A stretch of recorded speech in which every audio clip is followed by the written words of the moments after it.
Galera de Deus, estamos aí para mais uma meditação da semana e hoje eu gostaria de estar falando para vocês sobre a arte de pedir. A arte de pedir. Normalmente Deus tem, assim como nós, tem filhos, né, com diferentes atitudes e temperamentos e uns pedem mais, outros pedem menos, mas existe na verdade, segundo a palavra de Deus, alguns ensinamentos na arte de pedir. Nós sabemos que várias pessoas da Bíblia realmente, para não dizer todos, né, eles tiveram seus momentos de comunhão, de intimidade com Deus e os seus momentos de pedir algo para Deus.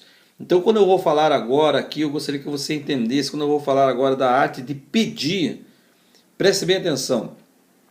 A oração não é um meio para que você faça de Deus um garçom de bênção, um almoxarife de bênção. Tem um almoxarifado do céu e Deus e Jesus, o Espírito Santo, né, é o seu almoxarife. Não, vem, agora vai lá, pega essa aqui, pega aquela lá. Não. Oração é para que você tenha relacionamento com Deus, intimidade com Deus.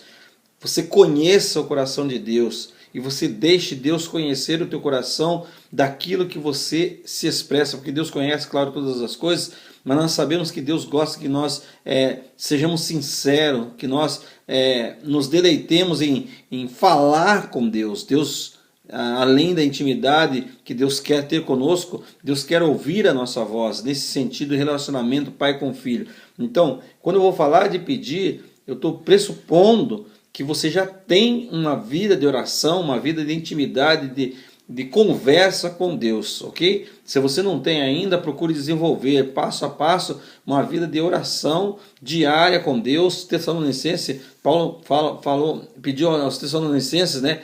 Orai sem cessar, é um imperativo, ou seja, todo momento da tua vida você está conversando com Deus, você está procurando saber o coração do Pai. Então vamos lá, a arte de pedir, ok? Primeira coisa que eu gostaria que você entendesse, que ao pedir você tem que se submeter ao senhorio de Cristo. Na oração do Pai Nosso, Jesus deixou claro essa parte da oração, essa parte da petição. Seja feita a tua vontade, assim na terra como é aí no céu. Então, você tem que se submeter à vontade de Deus. Você vai pedir, mas a última palavra, o último desejo, vamos dizer assim, não é o teu, e sim o do Pai. Certo? Eu, sinceramente, não concordo com muitos teólogos e teologias, né, que, desculpe a ofensa, às vezes teologias baratas, que falam, não ordena, fala isso, reivindica de Deus. Eu acho que a fé não age dessa forma. A fé, ela acredita no impossível, ela crê nas coisas que se esperam, ela prova realmente os fatos que se não vê, mas sempre se submetendo à vontade de Deus. Abraão, o pai da fé, é uma prova disso. Então, seja feita a tua vontade. Você tem que, ao pedir, se submeter ao senhorio de Cristo. Se submeta ao senhorio de Cristo. Procure conhecer a vontade de Deus. Mas como é que eu faço isso? Você pode perguntar. Em Romanos 12, 1, tem 3 passos bem curtinhos, né? Não tão simples, mas curtos, para que você conheça a vontade de Deus. Paulo fala aos Romanos, apresenteis os vossos corpos em sacrifício vivo, santo e agradável a Deus, que é o vosso culto racional.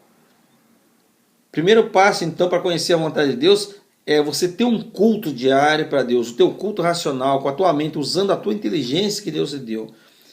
Culto santo, puro, um sacrifício vivo, santo e agradável. Vivo, santo e agradável. Eu vejo assim, vivo é porque você não vai prestar uma adoração viva para um Deus vivo. Você não está morto, você não vai chegar choramingando apenas, com as mesmas atitudes, certo? Culto vivo, santo, sem santidade é impossível agradar ao Senhor, é impossível ver ao Senhor, aliás. Então, você tem que ter esse sacrifício santo. A tua vida tem que cada dia mais se submeter ao processo de santificação através da palavra de Deus e aquilo que o Espírito Santo vai ministrando através da palavra de Deus na tua vida. Santo, vivo e agradável a Deus, certo? Como é agradável você estar perto de pessoas agradáveis. E a questão de você agradar a Deus é realmente você se interessar naquilo que Deus se interessa. Então, essa é a primeira parte para se conhecer a vontade de Deus. A segunda parte é não se conformar com este mundo. Ou seja, não se amoldar, não tomar a forma desse mundo. Não importa o que os outros estão pensando, porque a igreja falando de tal, o pastor falando de tal. Não, você tem um compromisso com a palavra de Deus e aí você vai viver de acordo com o molde da palavra de Deus. O que Deus disse está falado e Deus não muda, certo? Então, apresentei os vossos corpos em sacrifício vivo, santo e agradável a Deus, o vosso culto racional, não se conformar com esse mundo, não se amoldar com esse mundo, não tomar a forma desse mundo, e transformar pela renovação da sua mente. Deixe que o Espírito Santo te mude, te transforme, certo?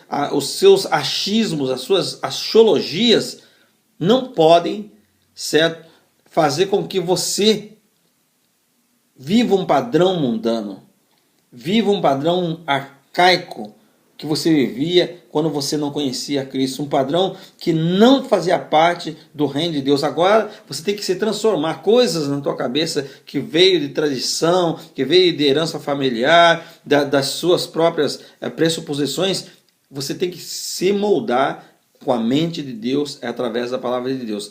Então esses são os 3 passos rapidinho para você conhecer a vontade de Deus. Então o primeiro passo de pedir é reconheça e conheça a vontade de Deus. Segunda coisa que eu gostaria de falar, que a Bíblia ensina, é que Tiago nos ensina que nós não pedimos. Nada tendes porque não pedis. Então, não se sinta culpado, porque às vezes a gente ouve testemunhos de pessoas que vivem numa situação financeira, por exemplo, pior do que você, daí você fica se sentindo culpado. Oh, eu não vou pedir porque o outro não tem, então eu não tenho direito de ter. Não, você pode pedir. A Bíblia fala que você pode pedir, não se sinta culpado. Você não vai ficar menos espiritual porque você está pedindo. Peça.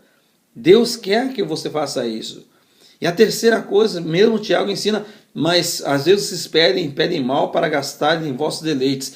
Isso, amados, eu vejo como desejos apenas egoístas, egocêntricos. Então nós temos realmente que pedir. Nós temos que pedir, e não é uma contradição, porque você tem que pedir. Deus conhece as suas necessidades, exponha diante de Deus. Mas não peça com desejos egoístas, só para você. Peça em você ser abençoado para abençoar. Peça em você ter para dar. Essa é a atitude do Filho de Deus, do Reino de Deus. Então, primeira coisa que você deve fazer é se submeter à vontade de Deus quando você pede. Segunda coisa é você pedir. Abrir a tua boca e pedir. A terceira coisa é não pedir com desejos egoístas, egocêntricos, só pensando em você. E a quarta, quando se pedir, persista. Jesus deixou algumas parábolas, e uma das mais conhecidas é a parábola do juiz perverso, o juiz iníquo, certo? Imagina um juiz que tem toda a autoridade, né, de dizer sim ou não, de bater o martelo, e aquela mulher persistiu.